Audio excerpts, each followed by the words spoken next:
Hey, what's going on, y'all? Mr. Commentator here, back with another video. And first of all, I want to address the changes to the channel.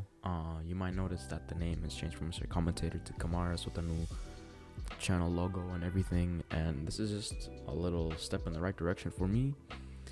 I'm trying to, obviously brandify something, which is, yet to happen, but we'll get there.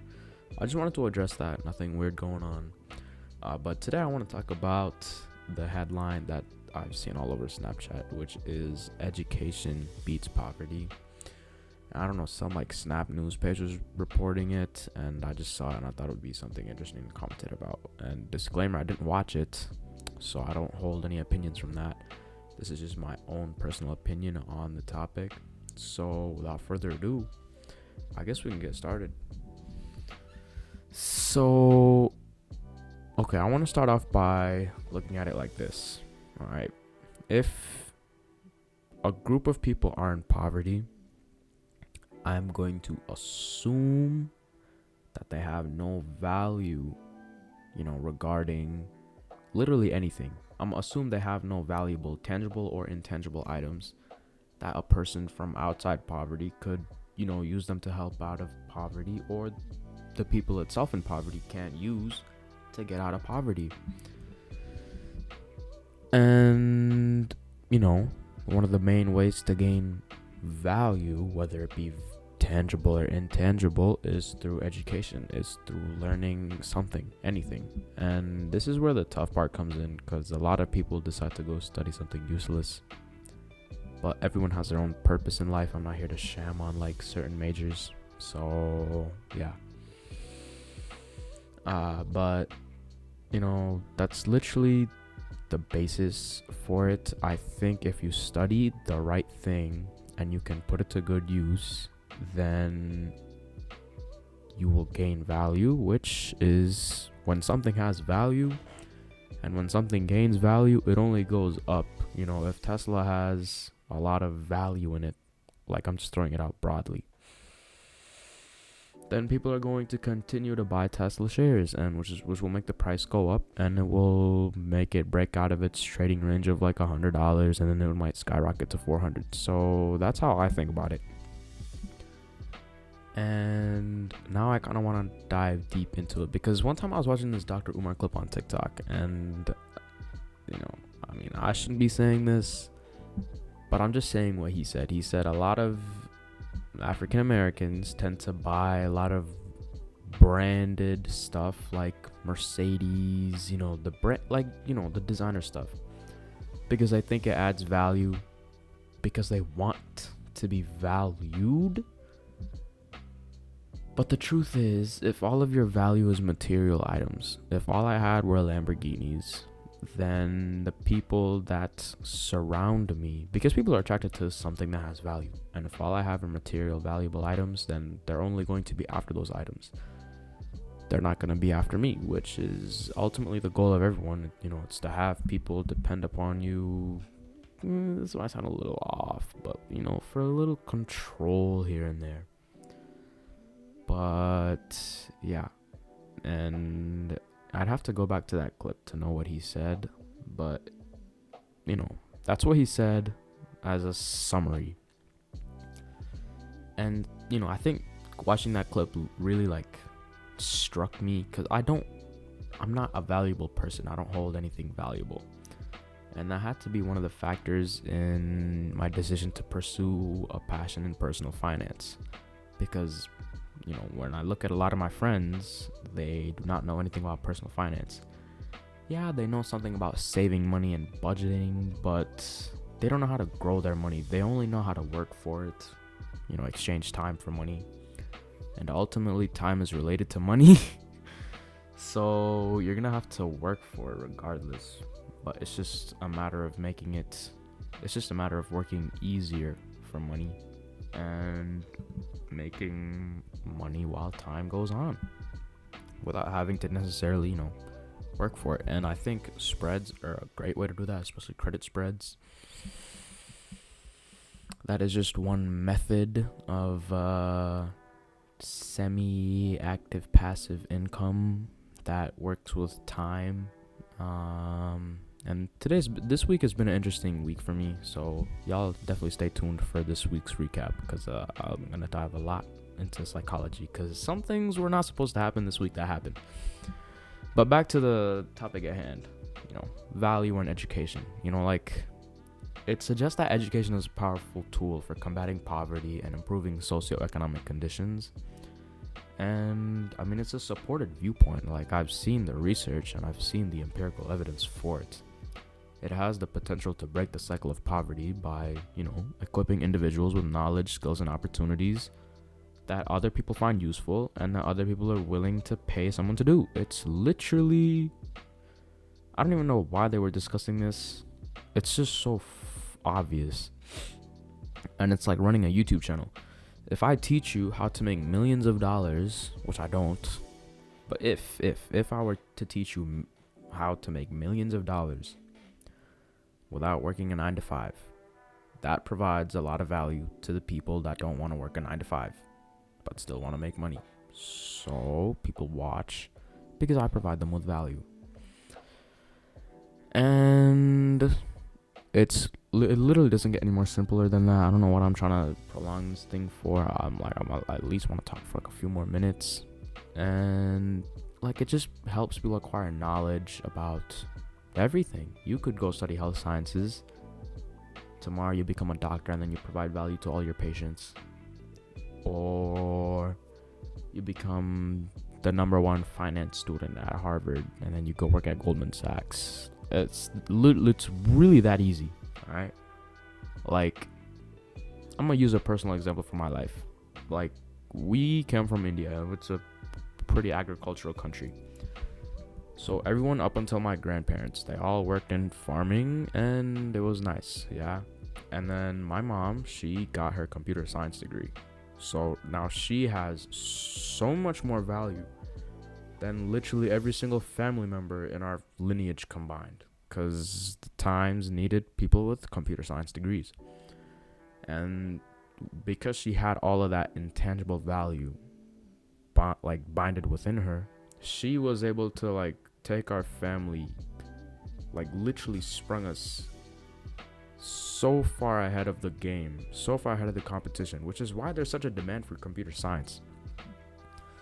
And yeah, so don't think not going to college is a good thing unless you can provide value to people. Because here's the thing, trading doesn't provide value. Like, what do traders contribute to society, bro?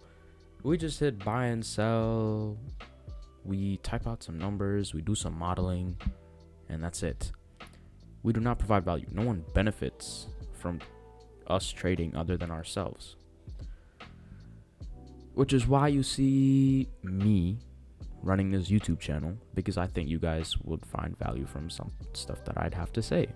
And which is why, for example, maybe all the traders run a private Discord and charge you money for their education and information, for all their call, buy, and sell alerts. You feel me? So, yeah. So, just because you can make money doesn't mean you are valuable. Because here's the other thing. If you have a guaranteed winning strategy, kind of like what I'm doing right now, not guaranteed, by the way, just in the works. If I show that strategy to 100 people, my close friends, let's say, then it gets harder to make money with it, because the more things people do, the less fun it gets. It's the marginal return of marginal cost, marginal benefit, some macro or microeconomic term.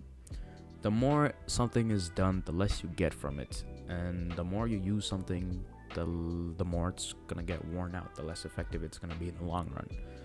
So that's all it is about. So, which is why I'm still gonna pursue a degree in college. If I took out $20,000 maybe from our house and I put it towards spreads, I could make 1,000 or 2,000 a week. Yeah, I could move to Bali, which is ultimately my goal. I'd like to go live foreign. I don't want to live in the US particularly, but let's say I can make 1.5 grand a week. Yeah, I still have years to go to make that type of money, especially with the pace I'm growing at right now. But let's just say that, all right? And I go move to Bali, and I'm withdrawing $2,000 every month. No one is benefiting from me trading other than the citizens of Bali whose products I purchase. And I think I might have gotten a little off track here, but it's just like, I could do that, but ultimately, is it sustainable? No, because there's cycles to everything. 1 month, it's just inconsistent, and you need to have some type of cushion to fall back on if you don't already. So, which is why I'm pursuing a degree in health sciences. It's high paying. It gives a lot of value to anyone that knows anything about the human body. So you have to critically think, because social mobility, and it's really important in this day and age, because people don't know how to get around anymore. And it's becoming a problem, because education is a catalyst for social mobility. It allows people from disadvantaged backgrounds to transcend their circumstances, kind of like how trading is allowing me to transcend mine. My parents only know how to make money one type of way, and that is to work for it, to exchange time for money. Now, me, yeah, I still do that, but I know I now have another way to make money while time goes on. To make money over the week after just one day of work. They don't know how to do that. I do. So, yeah.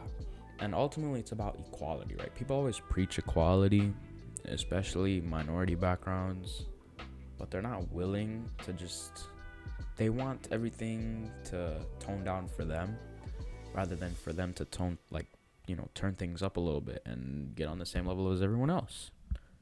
Which is just something I noticed, because if someone is making,